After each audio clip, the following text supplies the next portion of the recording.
قال رسول الله صلى الله عليه وسلم حب الدنيا رأس كل خطيئة۔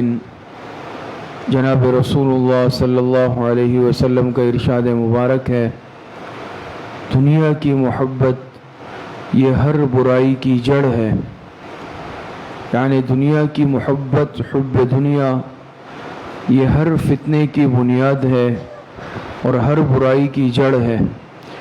اور حقیقت بھی اسی طرح ہے کہ انسان اگر اس دنیا میں موجود فتنوں کو، انتشار کو، اختلاف کو اور فساد کو دیکھ لے اور اس کی بنیاد پر غور کر لے تو اس کی بنیاد میں ضرور کوئی نہ کوئی دنیا کا مسئلہ ہوگا، حب دنیا، دنیا کی محبت ہوگی۔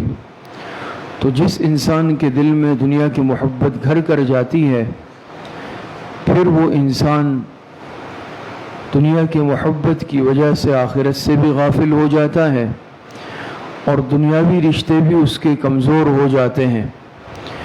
آج اگر ہم اختلافات کا سبب دیکھ لیں تو اس کے پیچھے یہی حب دنیا ہے۔ کہیں پر جائیداد کی لڑائی اختلاف ہے، کہیں میراث کی بنیاد پر اختلافات ہے، کہیں مکان کی بنیاد پر اختلافات ہیں، سارے یہی اختلافات ہیں اور ان اختلافات کا ہم شکار ہیں۔ قرآن کریم میں اللہ پاک ارشاد فرماتے ہیں انما اموالکم و اولادکم فتنہ، اور حقیقت بھی یہی ہے۔ دوسری جگہ اللہ پاک ارشاد فرماتے وَإِنَّهُ لِحُبِّ الْخَيْرِ لَشَدِيدٌ۔ تو یہ دنیا کی محبت یہ انسان کو فتنے اور فساد کے اندر مبتلا کرتی ہے۔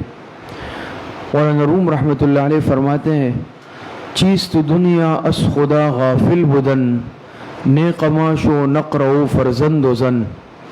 دنیا کی حقیقت مولانا رومی رحمۃ اللہ علیہ نے بتائی ہے، فرماتے چیست دنیا، دنیا کیا ہے؟ اس خدا غافل بدن، ہر وہ چیز دنیا ہے جو انسان کو اللہ پاک سے غافل کر دے۔ نیک ماشو نقرؤ فرزند و زن، ہم تو کہتے ہیں نا سونا چاندی مال، یہ دنیا نہیں ہے۔ فرمایا دنیا ہر اس چیز کو کہتے ہیں جو انسان کو اللہ پاک سے غافل کر دے، پھر وہ کوئی بھی چیز ہو۔ تو حقیقت بھی ہے کہ انسان جب اس دنیا فانی کی محبت کے اندر مال، زر، زن، جائیداد، ان چیزوں کی محبت میں انسان مبتلا ہوتا ہے تو پھر انسان آخرت سے بھی غافل ہوتا ہے اور انسان فتنے اور فساد کے اندر مبتلا ہو جاتا ہے۔ اللہ پاک صحیح عمل کی توفیق عطا فرمائے۔